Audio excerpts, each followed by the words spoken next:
গ্রামের সমস্ত মহিলারা খুবই অসহায় হয়ে সেই ঘরে যেতে বাধ্য হয়েছিল। আর তাদের মতো আমি অসহায় ছিলাম। তাই আমাকেও সেই ঘরে যাওয়ার সিদ্ধান্ত নিতে হলো। যদিও আমি জানতাম এই ঘরের যে মহিলা যায়, ফিরে আসার সময় তার অবস্থা আগের মতো থাকে না। তাদের সাথে এমন কিছু হয় যার কারণে তারা চিৎকার করতে থাকে। তারপরে তাদের অবস্থা এমন হয় যে তারা হাঁটাচলা করতে পারে না। তাদেরকে ধরে বাড়ি অবধি পৌঁছে দিতে হয়। এরকম জায়গায় কেউ যেতে চাইবে না, এটা তো নিশ্চিত। তাই তারাই যায় যারা খুব বেশি অসহায় হয়। আমিও খুব অসহায় ছিলাম। তারপরেও আমার খুব বেশি ভয় করছিল। তার উপরে আমার স্বামী জানত না যে আমি এখানে যাচ্ছি। যদি কোনো মহিলা এই ঘরে যেত আর তার স্বামী এ কথা জানতে পারত, তাহলে সে তাকে ছেড়ে দিত। আমার স্বামী তো এমনিতেই খুব রাগী ছিল। তাই সে যদি এ কথা জানতে পারেন তাহলে আমাকে সঙ্গে সঙ্গে ডিভোর্স দিত। কত যে কোনো কথাতে এমনিতেই রেগে যেত। তাই আমি ওর সাথে কোনো কথা বলার আগে 10 বার ভাবতাম। এখন হয়তো আপনারা বুঝেছেন যে আমাদের সম্পর্ক কতটা অদ্ভুত ছিল।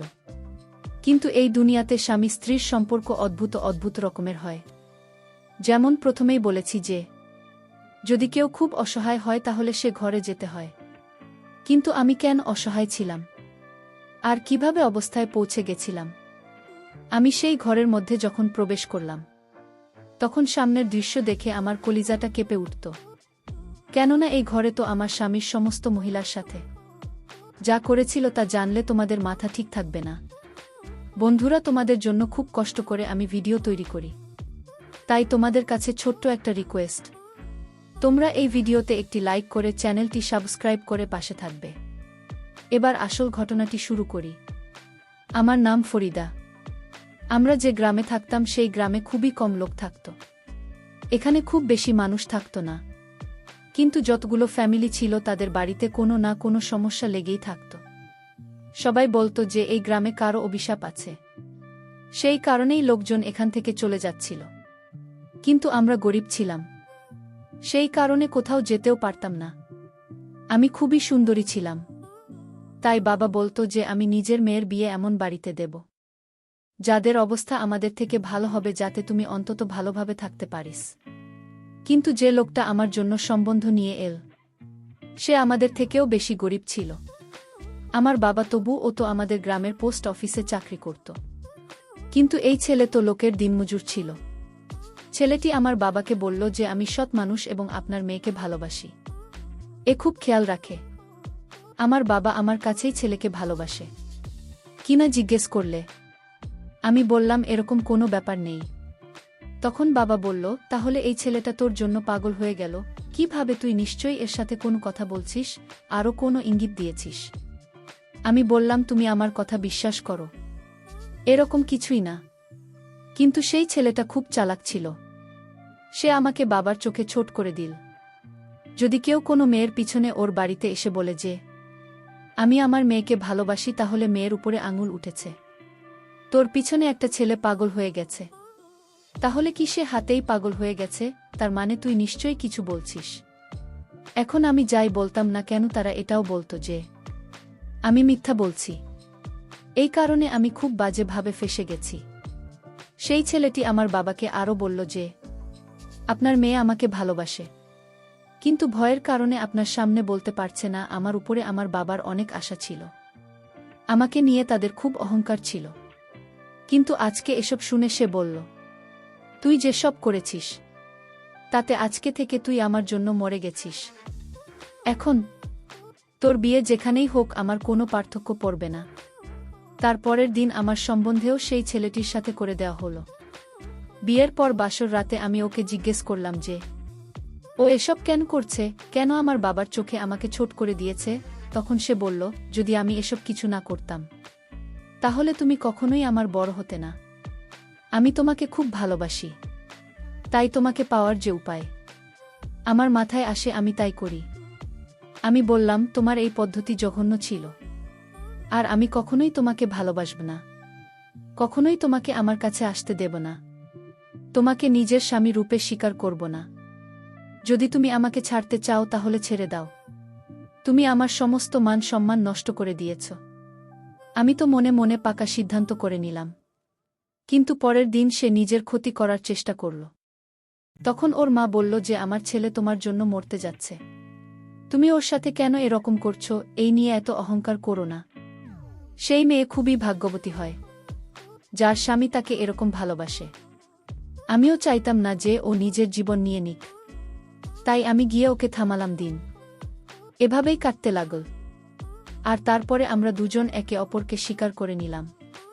ও বলল, তোমার বাবার ও তোমার উপর ভরসা করা উচিত ছিল। আমি যদি তোমাকে পাওয়ার জন্য কিছু করেছিলাম, কিন্তু তোমার বাবার এত তাড়াতাড়ি আমার কথা মেনে নেওয়া ঠিক হয়নি। তার তো তোমার উপর কোনো ভরসাই ছিল না। ওইসব কথা বলে আমার হৃদয়ে বাবার জন্য বিষ ভরে দিয়েছিল। তার উপরে আমার বাবা আমার সঙ্গে কথা বলতো না, দিনে ভাবে কাটছিল। আমার স্বামী আমার উপর অনেক বিধিনিষেধ লাগিয়ে রেখেছিল, কিন্তু ওই সমস্ত বিধিনিষেধকে বলতো যে, এইসব ভালোবাসার জন্য বলতো যে একলা বাইরে যাবে না। আমি চাই না যে আমি সারা অন্য কেউ তোমাকে দেখুন, কারো সঙ্গে কথা বলবেন না।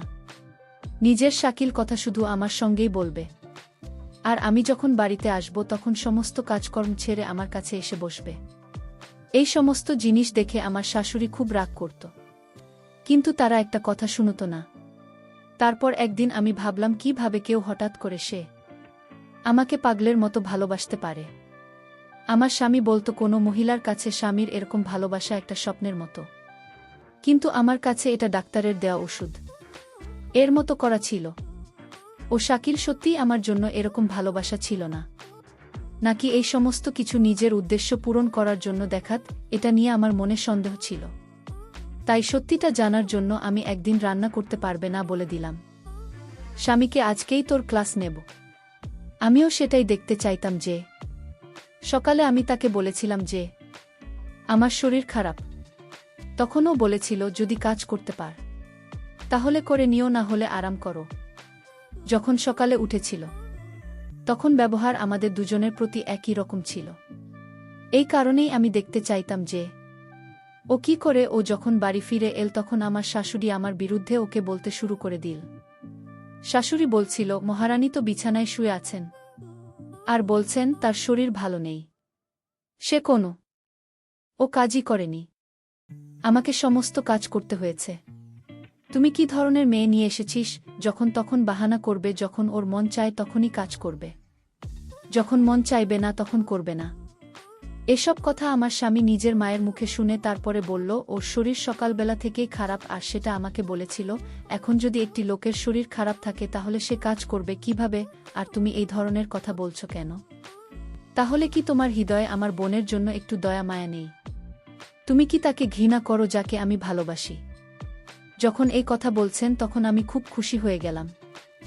এরপরে আমার শাশুড়ি বলল, না বাবা, আমি তো বলেছিলাম যে ওই বাড়ির বুক। তখনই আমার স্বামী এমন একটা কথা বল যে আমি হতভম্ব হয়ে গেলাম। সে বলল, ওই বাড়ির বন্যায় এই বাড়ির মেয়ে যদি তোমার মেয়ে রকম করত, তাহলে কি তুমি তার বিরুদ্ধে এরকম ভাবে অভিযোগ করতে পারতে? আমার শাশুড়ি এমন ভাবে হতভম্ব হল যে তার সমস্ত আশা ভরসা ভেঙে গেছে।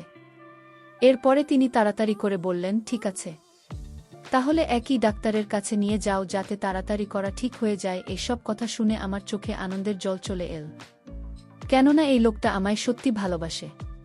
ভালোবাসা তো পেয়ে গেছি, কিন্তু এই বাড়িতে খুবই অভাব অনটন ছিল।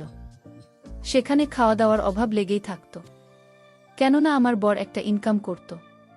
কিন্তু এই বাড়িতে আমার শাশুড়ি আর আমার স্বামী দুই বোন ছিল, যাদের একজনের বিয়ে হয়নি, কিন্তু আরেকজনের বিয়ে হয়ে গেছে।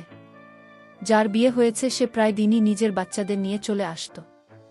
আমার সন্তান হচ্ছিল না বলে আমার শাশুড়ি আমাকে একবার কথা শুনিয়ে দিন, তারপর আমার স্বামী তাকে এমন কথা শোনা যেত, সে দ্বিতীয়বার আমাকে আর কখনো কথা শোনায়নি। আমার স্বামী এসব শুনে চুপ হয়ে থাকত, কিন্তু যদি শাশুড়ি বেশি কিছু বলতে তাহলে তার উত্তরে আমার স্বামী বলতো যে ভালোবাসি আমি তাকে। এখানে থাকতে থাকতে একজনের সাথে আমার বন্ধুত্ব হয়েছিল। সে আমাকে বলেছিল যে আজকাল গ্রামে একজন সাপোর্ট এসেছে, যে আগে গ্রামে গ্রামে খেলা দেখিয়ে বেড়ান, তারপরে সে এমন একটা পেয়েছে যেটা খুব অদ্ভুত। সেই চাপটা পেয়ে তার দিন বদলে যায়। সেই প্রাণী সাপ এর কাছে গেলে স্বপ্ন পূরণ হয়, কিন্তু একটা প্রাণী সাপ তার কাছে গেলে যে কোনো উদ্দেশ্য সফল হয়ে যায়। এই কথাটা শুনে আমি হতবাক হয়ে গেলাম। যদিও আমি গ্রামে বড় হয়েছি, তাই আমার মধ্যেও এইসব অন্ধবিশ্বাস ছিল। কিন্তু এখন যখন আপনাদের এই গল্প শোনাচ্ছি তখন বুঝতে পারি যে রকম কখনোই হয় না। কিন্তু সেই সময় আমিও এই জিনিস বিশ্বাস করতাম। আমি আমার বান্ধবীকে বললাম যে হ্যাঁ, এই সাপুড়েরা অনেক কিছু জানে, হয়তো এই জন্যই মানুষ সাপকে পুজো করে। কেননা কোথাও না কোথাও থেকে তো সাপকে পুজো করার ব্যাপারটা শুরু হয়েছে আমার। বান্ধবী বলল, হ্যাঁ, কিন্তু কাজটা খুবই অদ্ভুত। লোকে বলে এই সব কিছু ঠিক না। এই জন্যই তো সাপুড়ের মাঝে মাঝে আসে। আর সে তার থাকার ঘর বানিয়ে রেখেছে, যেখানে সে মহিলারা স্বপ্ন পূরণে মুখ লুকিয়ে সেখানে যায়। আমি বললাম, এতে কষ্ট হয় না? তখন ও বলল, কষ্ট হয়, কিন্তু কিছু পাওয়ার জন্য কিছু সহ্য করতে হয়। এমনিতেও যখন কারো মা হতে হয় তখন তাদেরও কষ্ট সহ্য করতে হয়, কিন্তু যখন মা হয়ে যায় তখন তার জীবন খুশিতে ভরে ওঠে। আমি বললাম, হ্যাঁ, যখন তোমাকে বন্ধ হওয়ার কথা শোনানো হয় তখন তুমি চুপচাপ এটাই ভাবতে থাকো যে তোমার স্বামী তোমাকে ছেড়ে দেবে না। তো বলল, হ্যাঁ, এরকমই হয়। এরপরেও আরও বলল, আমার দিদিমা হতে পারছে না, তাই দিদি সেখানে যেতে চাইছে। কিন্তু এই সাপুডেকে মাঝে মাঝে দেখা যায় হঠাৎ করে আসে, হঠাৎ করে চলে যায়। এই সমস্ত গল্প আমি বিশ্বাস করে নিলাম। এরপরে যখন বাড়িতে এলাম তখন সামনের দৃশ্য দেখে তো আমি হতবাক হয়ে গেলাম। আমি দেখলাম যে আমার স্বামী আলমারির পিছনে কিছু লোকও ছিল। সেই সময় হঠাৎ আমাকে দেখে কিছুটা ঘাবড়ে গেল আর তাড়াতাড়ি করে সেখান থেকে পেছনে সরে গেল। আমি তাকে বললাম, কি হয়েছে? তখন সে বলল, আমি সাদা রঙের জামাটা খুঁজছি। আমি বললাম, সেটা তো আমি আয়রন করে বাথরুমে রেখে দিয়েছি। তখন ও বলল, তাহলে আমি স্নান করিনি। ও স্নান করতে চলে গেল আর আমি চা বানাতে যাচ্ছিলাম। কিন্তু চা বানাতে যাওয়ার আগে আমি আলমারিতে দেখলাম যে আমার স্বামী কি করছিল। আমি সেই সমস্ত মহিলাদের মতো ছিলাম না যারা নিজের স্বামীর উপর সন্দেহ করে, কিন্তু আমি নজর অবশ্যই রাখতাম। আমি দেখতে চাইতাম যে ও কি করছিল, তাই যে জায়গাতেও খুঁজছিল আমি সেই আলমারির জায়গার কাপড় সরালাম। কিন্তু এটা দেখে আমার দম বন্ধ হয়ে যাওয়ার মতো অবস্থা হলো যে সেখানে অনেকগুলো ৫ টাকার নোট ছিল। আমি গুনতে তো পারলাম না, কিন্তু সেখানে প্রায় ৬০ থেকে ৭০ হাজার ছিল। আমি সেগুলো সেই জায়গাতেই রেখে চা বানাতে চলে গেলাম আর চা বানিয়ে নিজের স্বামীর কাছে এসে বসলাম। আমরা যখনই চা খেতে একসাথে বসতাম লক্ষণীয় আমার প্রশংসা করত, নিজের ভালোবাসার প্রকাশ করত। এছাড়াও বাড়ি থেকে কাজে যাওয়ার সময় আমার সঙ্গে এমনভাবে কথা বলতো যে দুবাইয়ে যাচ্ছে। আর যখন কাজ থেকে ফিরে আসত তখনও এমনভাবে কথা বলতো যেন বহু বছর পর ফিরে এসেছে। তারপরে আমাকে জিজ্ঞেস করত, তোমার কোনো জিনিস দরকার? আমি তোমার জন্য নিয়ে আসে। যদি ওর কাছে খুব বেশি টাকা থাকতো না, এই কারণে আমি না করে দিতাম যে আমার কিছু দরকার নেই। এছাড়াও আমরা যখন চা খেতে বসতাম তখন আমার চোখের দিকে তাকিয়ে থাকত আর এমন এমন সুন্দর সুন্দর কথা বলতো যেমন তার সমস্ত মেয়ে শুনতে চায়। এতে আমার বিশ্বাস হয়েছিল যে এই লোকটা আমার উপরে পাগল। এ আমাকে খুবই ভালোবাসে আর আমার ভালোবাসার জন্য সবকিছু করতে পারে। এরপরেও বলব যে আমি জানি বাড়িতে খুবই অভাব, তুমি ৬ মাস কোনো রকমভাবে এখানে কাটিয়ে দিয়েছ, কিন্তু বিশ্বাস করো সারা জীবন তোমাকে এভাবে কাটাতে হবে না। সবকিছু ঠিক হয়ে যাবে। আমি খুব পরিশ্রম করে তোমার জন্য বড় দেখে একটা ঘর, গাড়ি আর সোনার গহনা ও বানাব। আমি বললাম, আমার বাড়ি, গাড়ি আর সোনার গয়না চাই না। ব্যাস এমন জীবন চাই যেখানে সবকিছু ঠিক থাকবে, কমপক্ষে কোনো অভাব থাকবে না। যা খেতে মন চাইবে সেটা পেয়ে যাব। আর ভগবান আমাদের সন্তান দিয়ে দিয়ে দেখ, আর একটা ছোটখাটো ঘর থাকুক যেটা নিজেদের হবে। বলো, তুমি এত ছোট স্বপ্ন দেখো না? তুমি তোমার স্বামীকে জানো না আমি তোমার সমস্ত বড় বড় স্বপ্ন পূরণ করতে পারি? আমার মাথায় সেই টাকার ব্যাপারটা ছিল।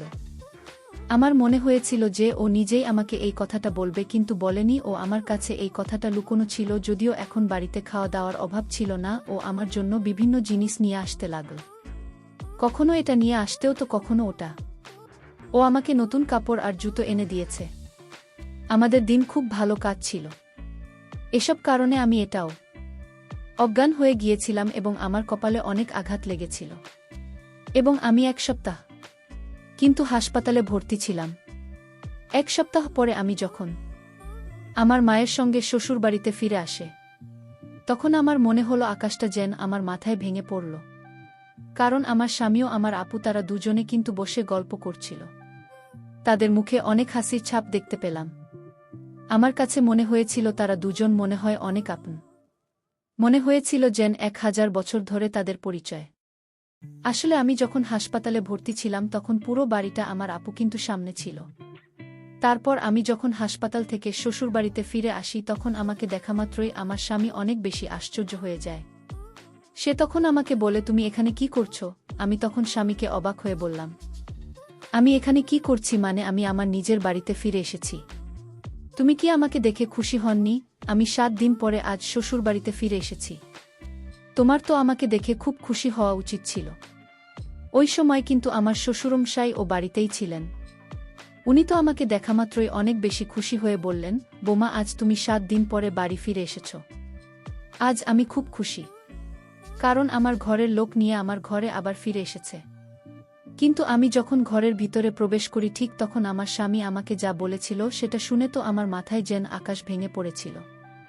কারণ স্বামী তখন সবার সামনে বলল, শিল্পা, আমি তোমাকে তালাক দিয়েছি। তাই আজ থেকে তুমি এখানে নয়, তুমি তোমার বাবা মায়ের কাছেই থাকবে এবং সুহানাকে আমি নিজের স্ত্রী করব। তাই সুহানা আমার বাড়িতে থাকবে, শুধু তাই নয়, আমরা দুজন দুজনকে অনেক ভালোবাসি। আমি তার জন্য জীবন দিতেও প্রস্তুত। আমি তখন হতভম্ব হয়ে স্বামীর দিকে তাকিয়ে বললাম, তোমার কি মাথা খারাপ হয়ে গেছে? তুমি এইসব উল্টোপাল্টা কি কথা বলছো? ঠিক ওই সময় আমার শ্বশুরমশাই তার ছেলের গালে একটা থাপ্পড় মেরে বললেন, এটা কি ইয়ার্কি করার সময়? বোমা এখনো অসুস্থ আছে, আর তুই তার সামনে এই ধরনের বেহুদা কথা বলছিস? ওই সময় কিন্তু আমার আপু কেঁদেই যাচ্ছিল এবং সে মাথা নিচু করে চুপচাপ দাঁড়িয়েছিল। তখন আমি না পেরে আমার আপুর কাছে গিয়ে জিজ্ঞেস করেছিলাম, আপু, আমার স্বামী যেটা বলছে সেটা সত্যি কথা? আমার আপু তখন কেঁদে কেঁদে বলেছিল যে হ্যাঁ, এটা একদম সত্যি কথা, যে তারা দুজনে আমার অনুপস্থিতিতে সকল কিছুই এবং তারা বিয়েও করবে। সবকিছু শোনার পরে আমার বাবা মা তো আমার আপুর সঙ্গে সেখানে সব সম্পর্ক শেষ করে দিয়েছিল এবং আমাকে তারা নিজের বাড়িতে ফিরিয়ে নিয়ে এসেছিল।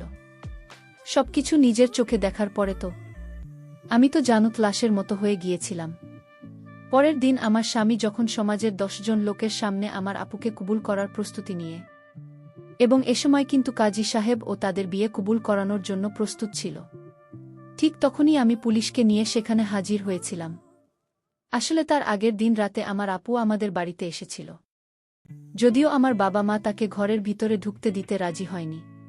কিন্তু আপুর কাকুতি মিনতি দেখে আমি বাবা মাকে বলেছিলাম তারা যাতে একটিবার আপুকে ঘরের ভিতরে ঢুকতে দেয়, এবং তখন আপু বলছিল যে তারা নাকি আমার ভালোর জন্য দুজনে মিলে বিয়ে করার সিদ্ধান্ত নিয়েছে। আমি তখন বিয়ের কারণটা জানতে চেয়েছিলাম। তখন আপু আমাকে বলেছিল, যেদিন আমরা 3 জনে দরগাতে সাধু বাবার কাছে গিয়েছিলাম, সেদিন সাধু বাবা নাকি আমার স্বামীরও আপনার হাত পরীক্ষা দেখে তাদের দুজনকে বিয়ে করার আদেশ দিয়েছিল, এবং সাধু বাবা বলেছিল আমার স্বামী যদি আমার বোনকে বিয়ে না করে তাহলে আমি নাকি খুব তাড়াতাড়ি মৃত্যুর সম্মুখীন হব। এবং সাধু বাবার কথা শুনেও আমার আপু যখন এই প্রস্তাবে রাজি হয়নি, তখন আমার প্রাণ রক্ষার জন্য নাকি আমার স্বামী আপনার কাছে আমার প্রাণের ভিক্ষা চেয়েছিল। তাই আমার আপু সেই সাধু বাবার কথা শুনে ও আমার স্বামীর কথা শুনে আমার বোনের সঙ্গে বিয়ে করতে রাজি হয়েছিল। কিন্তু সেদিন আমি যখন আমার আপুর কথা শোনার পরে পুলিশকে সেখানে নিয়ে এসেছিলাম, তখন আমার স্বামী বাধ্য হয়ে কিন্তু এই সব কিছু সত্যি কথা বলেছিল। আমার আপুকে আমার স্বামী মিথ্যা বলেছিল। আসলে আমি মারা যাব না, এটা আমার স্বামী সাধু বাবার নামে মিথ্যা ভয় দেখিয়ে আমার বোনকে বিয়ে করেছিল। আসলে সাধু বাবা এই ধরনের কোনো কথাই বলেনি। আমার স্বামী আমার 2 বোনকে বিয়ে করেছিল, সে তার মনের বাসনার জন্যই ষড়যন্ত্র করেছিল। বন্ধুরা, আজকের গল্পটা এখানেই শেষ করলাম। যদি গল্পটি ভালো লাগে তাহলে অবশ্যই চ্যানেলটি সাবস্ক্রাইব করে পাশে থাকবেন। ধন্যবাদ।